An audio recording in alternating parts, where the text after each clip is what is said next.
அமலாக்கத்துறை வழக்கிலிருந்து விடுவிக்க கோரிய மனு மீதான உத்தரவை தள்ளி வைக்க கோரி செந்தில் பாலாஜி புதிய மனு ஒன்றை தாக்கல் செய்துள்ளார்.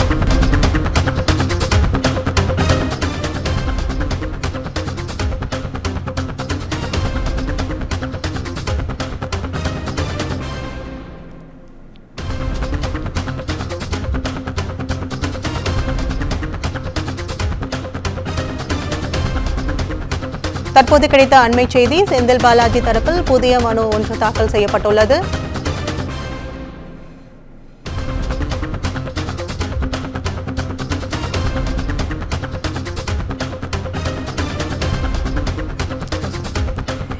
இது தொடர்பாக செய்தியாளர் சுந்தரம் இணைப்பில் உள்ளார். வணக்கம் சுந்தரம், இது குறித்து கூடுதல் தகவல்களை பதிவு பண்ணுங்கள். நிச்சயமாக, அதாவது சட்டவிரோத பண பரிமாற்ற தரத்திட்ட வழக்கில் இருந்து தன்னை விடுவிக்க கோரி முன்னாள் அமைச்சர் செந்தில் பாலாஜி தாக்கல் செய்த மனு மீதான உத்தரவை இன்று அறிவிப்பதாக சென்னை முதன்மை அமர்வு நீதிமன்றம் தெரிவித்துள்ளது. இந்த நிலையில் தன்னை வழக்கிலிருந்து விடுவிக்க கோரிய மனு மீதான உத்தரவை தள்ளி வைக்க கோரி செந்தில் பாலாஜி தரப்பில் மீண்டும் புதிதாக 3 மனுக்கள் தாக்கல் செய்யப்பட்டுள்ளன.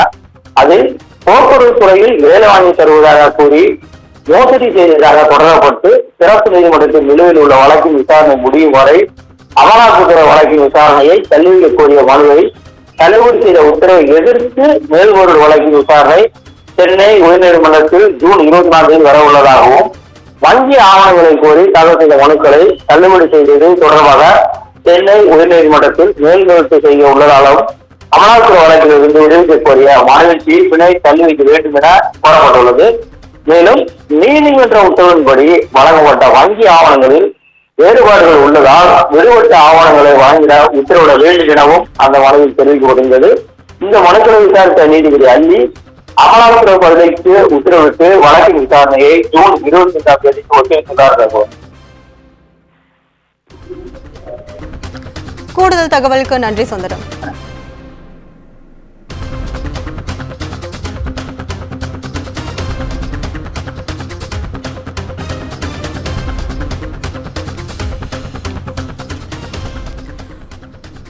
முன்னாள் அமைச்சர் செந்தில் பாலாஜியின் நீதிமன்ற காவல் ஜூன் 25ஆம் தேதி வரை நீட்டிப்பு செய்யப்பட்டுள்ளது. அதை தற்போதைய அண்மை செய்தியாக பார்த்துக் கொண்டிருக்கிறோம்.